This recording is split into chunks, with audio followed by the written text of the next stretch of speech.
Hello दोस्तों, नमस्कार। स्वागत है आप सभी का एक और नए वीडियो में। दोस्तों, आगामी टीजीटी पीजीटी की परीक्षाओं से संबंधित ये इतिहास विषय का वीडियो मैं एक बार फिर आप सबके बीच लेके आया हूँ। मित्रों, परीक्षाएं भले ही लेट हों लेकिन होंगी ज़रूर, इसलिए हम अपनी तैयारी को निरंतर बेहतर बनाएं और निरंतरता के साथ उसे लगातार हम पढ़ते रहें और अपनी तैयारी को बेहतर बनाएं, तभी हम जो है सफलता पा सकते हैं। तो आइए हम लोग देखते हैं। पहला क्वेश्चन है आपके स्क्रीन पर। पहला प्रश्न है, चोलों की राजधानी थी कावेरीपत्तनम, महाबलीपुरम, कांची, तंजौर। तो ऑप्शन नंबर डी सही हो जाएगा मित्रों। इसमें ऑप्शन नंबर डी सही हो जाएगा दोस्तों, तंजौर। चोलों की राजधानी कौन सी थी? तो तंजौर थी मित्रों। अगला क्वेश्चन देखते हैं दोस्तों। आपकी स्क्रीन पर अगला क्वेश्चन है, लिखा है निम्नलिखित में कौन चोल प्रशासन की विशेषता थी? साम्राज्य का मंडल में विभाजन, ग्राम प्रशासन की स्वायत्तता, राज्य के मंत्रियों को समस्त अधिकार, कर संग्रहण प्रणाली का सस्ता व उचित होना। आपको बताना है चोल प्रशासन की विशेषता क्या होगी। तो ऑप्शन नंबर बी सही हो जाएगा दोस्तों। इसमें से ऑप्शन नंबर बी सही हो जाएगा। इसमें से ग्राम प्रशासन की स्वायत्तता, यही चोल प्रशासन की सबसे अच्छी विशेषता थी कि जो ग्राम प्रशासन थी उनको जो है स्वायत्त शासन करने का अधिकार दिया गया था। ठीक है, और ये एक समिति के द्वारा प्रशासन करते थे। ठीक, अगला क्वेश्चन है दोस्तों। आपकी स्क्रीन पर अगला क्वेश्चन है, लिखा है मित्रों, निम्नलिखित में से किस चोल शासक को चोल गंगम नामक बृहद कृत्रिम झील बनवाने की श्रेय दिया जाता है? राजराज प्रथम को, राजेंद्र, राजाधिराज को, राजराज द्वितीय को। तो ऑप्शन नंबर इसमें बी सही हो जाएगा दोस्तों। आप लोग भी जानते होंगे जो राजेंद्र प्रथम है, राजेंद्र प्रथम है, इसने गंगई चोलपुरम में एक तालाब बनवाया था। उसी को कृत्रिम झील भी कहते हैं। इन्हीं को गंगे और इनका विरुद्ध भी मतलब उपाधि भी इन्होंने धारण किया था। गंगे चोलपुरम की उपाधि भी राजेंद्र प्रथम ने धारण की थी। ठीक है, आप लोग इसको याद रखेंगे। अगला क्वेश्चन है, किस राजा ने जल सेना प्रारंभ की थी? राजेंद्र चोल, प्रांतक चोल, राजराज प्रथम, राजराज द्वितीय, इनमें से कोई नहीं। आपको बताना है कि किस चोल राजा ने जल सेना या नौसेना, इसी को कहते हैं, प्रारंभ किया था। तो ऑप्शन नंबर इसमें जो ऑप्शन नंबर सी सही हो जाएगा मित्रों। राजराज प्रथम ने जल सेना प्रारंभ किया था सर्वप्रथम। ठीक है, इसके बाद उसका लड़का आता है राजेंद्र प्रथम, वो भी इसको चलाता है। ठीक है, अगला क्वेश्चन है, 9वीं शताब्दी ईसा में निम्नलिखित में से किसके द्वारा चोल साम्राज्य की नींव डाली गई? कृष्ण प्रथम, राजचोल, विजयालय, प्रांतक। 9वीं शताब्दी में चोल प्रशासन की नींव किसने डाली थी? तो ऑप्शन नंबर इसमें सी सही हो जाएगा मित्रों, विजयालय ने जो है 9वीं शताब्दी में चोल साम्राज्य की नींव रखी थी। ठीक, आप लोग इसको याद रखेंगे। अगला क्वेश्चन है, लिखा है कि प्राचीन भारत का निम्नलिखित में से कौन सा महत्वपूर्ण व्यापार केंद्र उस व्यापार मार्ग पर था जो कल्याणी को बेंगी से जोड़ता है? तगर, श्रीपुर, त्रिपुरी, ताम्रलिप्त। आपको बताना है कि प्राचीन भारत का वह कौन सा बंदरगाह था कि जो है वो कल्याण के बेंगी से जोड़ता था, कल्याण को बेंगी से जोड़ता था। ठीक, तो ऑप्शन नंबर ए सही हो जाएगा मित्रों। इसमें तगर जो है वो क्या था? वही एक प्रमुख बंदरगाह था जो कल्याण को बेंगी से जोड़ता है। ठीक, अगला क्वेश्चन है, क्वेश्चन नंबर 7, चालुक्य वंश का सबसे महान शासक कौन था? विक्रमादित्य, मंगलेश, पुलकेशिन द्वितीय, पुलकेशिन प्रथम। तो ऑप्शन नंबर सी सही हो जाएगा मित्रों। पुलकेशिन द्वितीय जो है दोस्तों वो सबसे प्रतापी या महान शासक आप कह सकते हैं चालुक्य वंश का था। और इसी ने ही नर्मदा नदी के तट पर, आपको याद रखना है, हर्षवर्धन से युद्ध किया था और हर्ष को इसने पराजित भी किया था। ठीक है, अगला क्वेश्चन है, निम्नलिखित में से किस मंदिर परिसर में एक भारी भरकम नंदी की मूर्ति है जिससे भारत की विशालतम नंदी मूर्ति माना जाता है? बृहदेश्वर मंदिर, लिंगराज मंदिर, कंदरिया महादेव मंदिर, लेपाक्षी मंदिर। तो आपको बताना है कि सबसे ज़्यादा नंदी की मूर्ति किस मंदिर में मिला है। तो ऑप्शन नंबर ए सही हो जाएगा मित्रों, बृहदेश्वर मंदिर। क्या? बृहदेश्वर मंदिर। बृहदेश्वर मंदिर जो है, और इसको बनवाया किसने था दोस्तों? इसको राजराज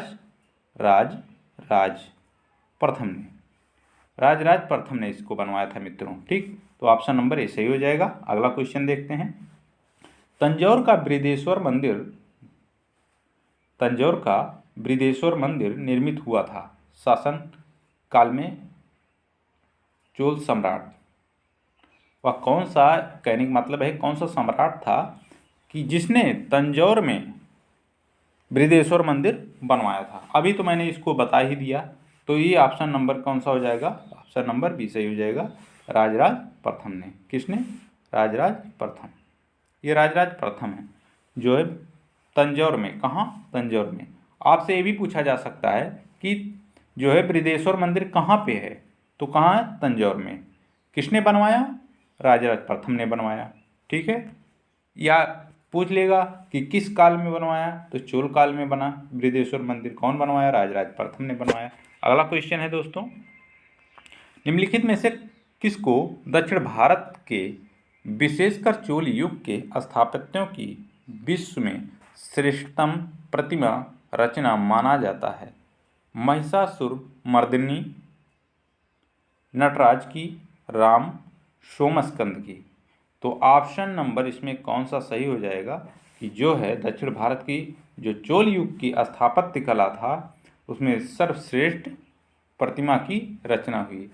ठीक है, तो इसमें ऑप्शन नंबर मित्रों, ऑप्शन नंबर बी सही हो जाएगा, नटराज की मूर्ति। ठीक है, नटराज शिव की मूर्ति, आप लोग ऐसा भी कह सकते हैं। ठीक है, नटराज ये शिव की मंदिर थी और ये स्थापत्य कला के चोल युग में सबसे ही बेहतरीन माना जाता है। ठीक, अगला क्वेश्चन है दोस्तों, चोल शासकों के समय में बनी हुई प्रतिमा में सबसे अधिक विख्यात हुई पत्थर की प्रतिमाएं, संगमरमर की प्रतिमाएं, विष्णु भगवान की पत्थर की विशाल पर शिलाओं पर अंकित प्रतिमाएं, नटराज शिव की कांसे की प्रतिमाएं।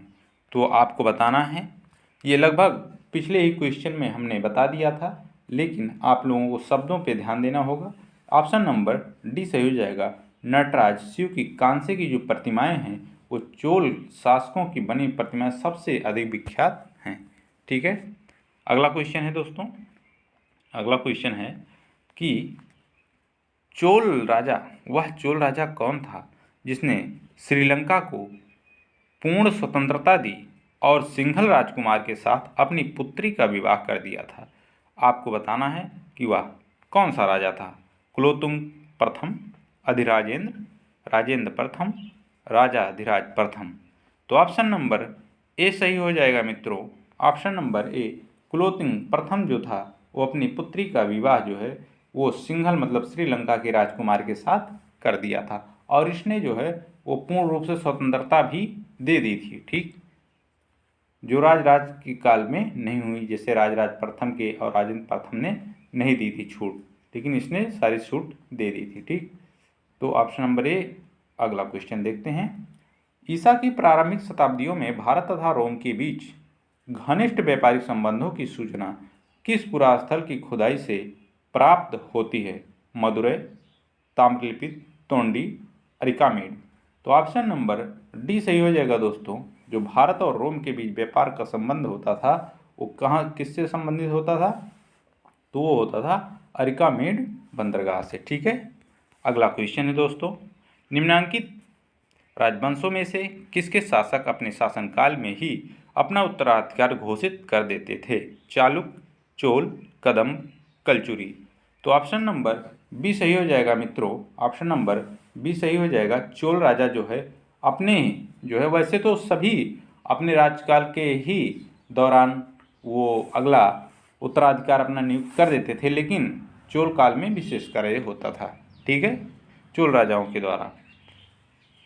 अगला क्वेश्चन है, निम्नलिखित चोल शासकों में से जिसने बंगाल की खाड़ी को चोल झील का स्वरूप प्रदान कर दिया था वह कौन था? राजराज प्रथम, राजेंद्र प्रथम, अधिराजेंद्र, कुलोत्तुंग। तो ऑप्शन नंबर बी सही हो जाएगा दोस्तों। इसमें कौन था? राजेंद्र प्रथम।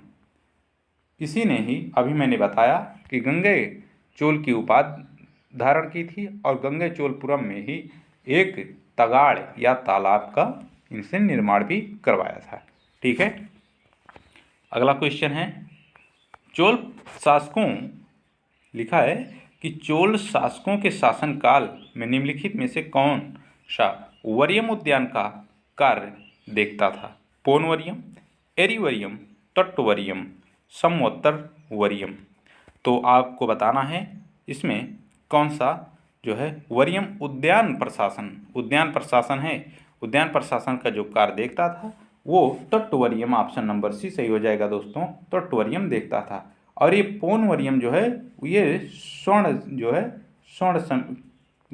समिति का कार्य देखता था या स्वर्ण का था। ठीक है, और ये एरी वरियम जो है ये तालाब से संबंधित था मित्रों। किससे? तालाब से संबंधित था। और ये समोत्तम वरियम जो है दोस्तों ये किससे संबंधित था? ये वार्षिक समिति थी।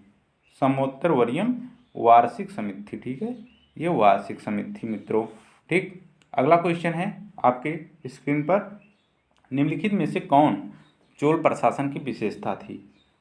साम्राज्य का मंडलम में विभाजन, ग्राम प्रशासन की स्वायत्तता, राज्य के मंत्रियों को समस्त अधिकार, कर संग्रह प्रणाली का सस्ता व उचित होना। वही ऑप्शन थोड़ा शायद ये रिपीट क्वेश्चन हो गया है तो इसमें टाइम नहीं देते हैं हम लोग। अगला क्वेश्चन हम फटाफट करते हैं। ऑप्शन नंबर बी, ग्राम प्रशासन की स्वायत्तता इन्हीं की चोल प्रशासन की विशेषता थी। ठीक, अगला क्वेश्चन, चोल काल किसके लिए प्रसिद्ध था? वही फिर क्वेश्चन आ गया रिपीटेड, तो इसमें भी ऑप्शन नंबर ए सही हो जाएगा। बस शब्दों को सिर्फ घुमा दिया है, इसमें ऑप्शन जो है शब्द अलग अलग करके दे दिया है, क्वेश्चन एक ही है। चोल काल किसके लिए प्रसिद्ध था? चोल स्वायत्तता किसको दिए थे? यही सब है, घुमा घुमा के शब्दों में आपको फंसाता है, बस और कुछ नहीं है। फिर अगला क्वेश्चन है, चोल काल में निर्मित नटराज की कांस्य प्रतिमाओं में देवाकृत प्रायः है। जो देवाकृत है चोल काल में जो नटराज की मूर्ति है वो देवाकृत प्रायः है अष्टभुज भुजा है कि षष्ठभुज है, मतलब 6 भुजा है उसमें, चतुर्भुज है, द्विभुज है, आपको बताना है इसमें से। तो ऑप्शन नंबर सी सही हो जाएगा दोस्तों। ये जो नटराज की मूर्ति है वो चतुर्भुजी है। ठीक है, नटराज की मूर्ति कैसी है? चतुर्भुजी है। ठीक है, ऑप्शन नंबर सी सही हो जाएगा, चतुर्भुजी। नटराज की जो कांस्य की मूर्ति है वो क्या है? वो चतुर्भुजी है। 20वां क्वेश्चन आपके स्क्रीन पर है दोस्तों, प्राचीन संस्कृत ग्रंथों में प्रायः यवन प्रिय शब्द घोतक था एक प्रकार के उत्कृष्ट भारतीय मलमल का, हाथी दांत का, नृत्य के लिए यवन राज्य सभा में भेजी जाने वाली नर्तकियों का, काली मिर्च का। यवन प्रिय शब्द जो है वो किसके लिए प्रयोग हुआ है आपको बताना है। तो ऑप्शन नंबर इसमें डी सही हो जाएगा मित्रों। यवन प्रिय जो है वो काली मिर्च को कहा जाता था। ठीक है, और काली मिर्च का ही जो है व्यापार यहाँ बहुत ज़्यादा होता था दक्षिण भारत में, लेकिन यहाँ संस्कृत ग्रंथों में यवन प्रिय किसके लिए कहा गया है? काली मिर्च के लिए। ठीक, अगला क्वेश्चन है,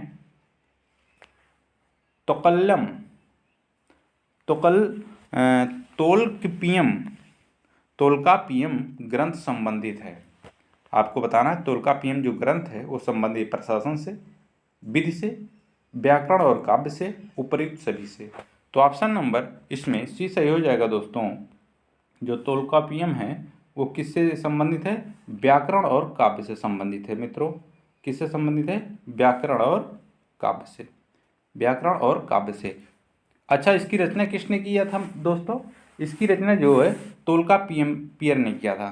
तोल्कापियर ने किया था।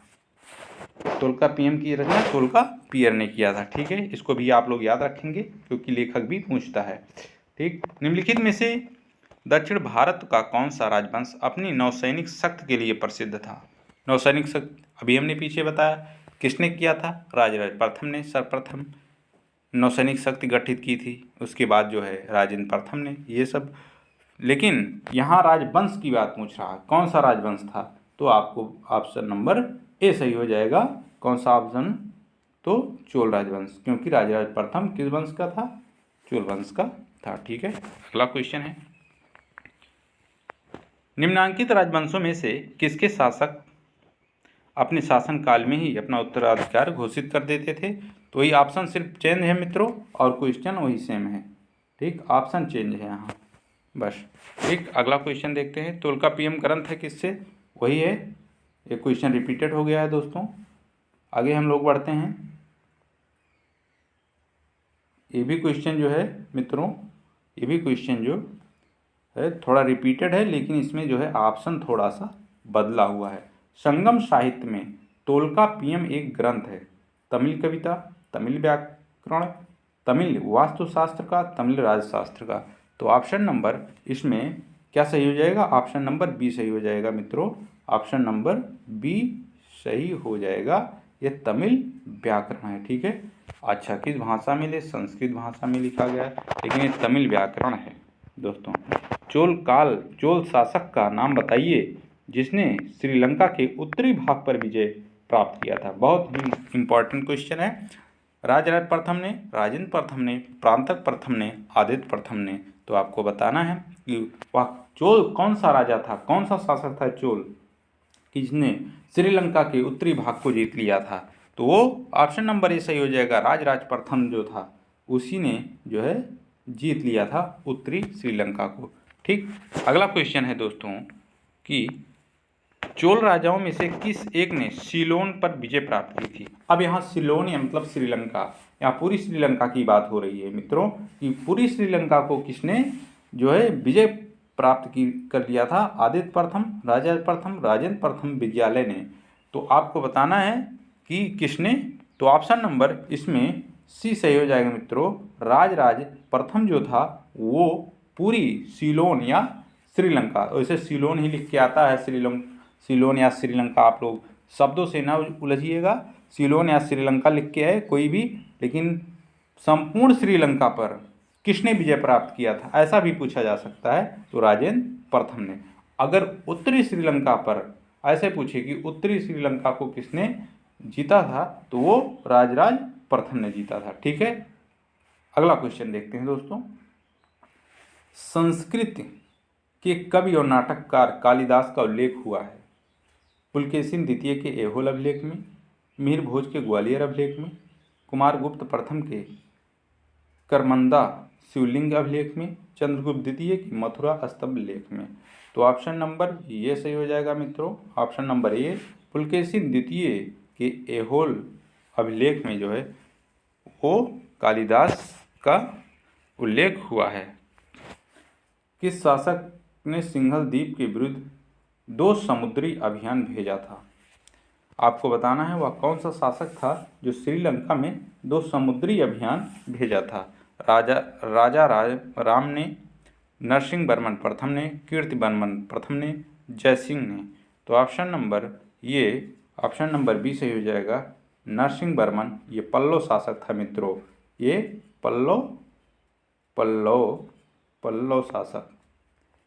शासक था, और इसी ने ही क्या किया था? 2 बार समुद्री अभियान श्रीलंका में भेजा था। इसका एक श्रीलंका का एक राजा था, उससे मित्रता थी, उसको जिताने के लिए इसने 2 बार समुद्री अभियान या नौसेना भेजी थी। ठीक है, नरसिंह वर्मन प्रथम ने। चोलों के अधीन ग्राम प्रशासन के बहुत से ब्यौरे जिन शिलालेखों में हैं वे कहाँ से हैं? तंजावुर, उरैयूर, कांचीपुरम, उत्तर मेरूर। आपको बताना है कि चोल के अधीन ग्राम प्रशासन के बहुत से ब्यौरे जिन शिलालेखों में हैं वह कौन सा शिलालेख है? तो ऑप्शन नंबर डी सही हो जाएगा मित्रों, ऑप्शन नंबर डी सही हो जाएगा। ये पुलकेशिन द्वितीय का प्रांतक प्रथम का ये जो है प्रांतक प्रथम है या द्वितीय है मित्रों, ये थोड़ा सा कंफर्म नहीं है कि प्रांतक प्रथम का है ये कि प्रांतक द्वितीय का, लेकिन है तो प्रांतक का ही। उत्तर मेरूर अभिलेख, इसी में जो है चोलों के जो ग्राम प्रशासन हैं उससे संबंधित शिलालेख इसमें हैं। ठीक, अगला क्वेश्चन है, चोल शासक का नाम बताइए जिसने श्रीलंका के उत्तरी भाग को जीत लिया। ये रिपीटेड क्वेश्चन है दोस्तों, ये भी रिपीटेड क्वेश्चन है। हाँ, ये क्वेश्चन देखिए, चालुक्यों की राजधानी कहाँ थी? वातापी, श्रावस्ती, कांची, कन्नौज। चालुक्यों की राजधानी जो थी, ऑप्शन नंबर ए सही हो जाएगा मित्रों, वातापी। वातापी, यहाँ बादामी भी लिख के आ सकता है मित्रों, बादामी के चालुक्य, और इसी को जो है ब्रैकेट में वातापी भी कहा जाता है। ठीक है, वातापी इसे भी ऐसे ब्रैकेट में, दोनों एक ही बात है, आप लोग ध्यान देने एक बात है। हाँ, चालुक्यों की एक छोटी सी और शाखा थी, वो कल्याणी के चालुक्य कहे जाते थे। ठीक है, ये भी आप लोग याद रखेंगे। ये भी क्वेश्चन रिपीटेड ही मित्रों।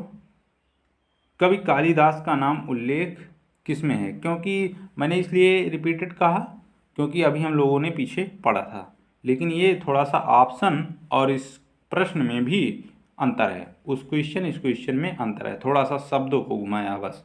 ठीक है, कि कवि कालिदास का नाम उल्लेख है इलाहाबाद स्तंभ लेख में, ऐहोल के उत्कीर्ण लेख में, अल्पा अनुदान लेख में, और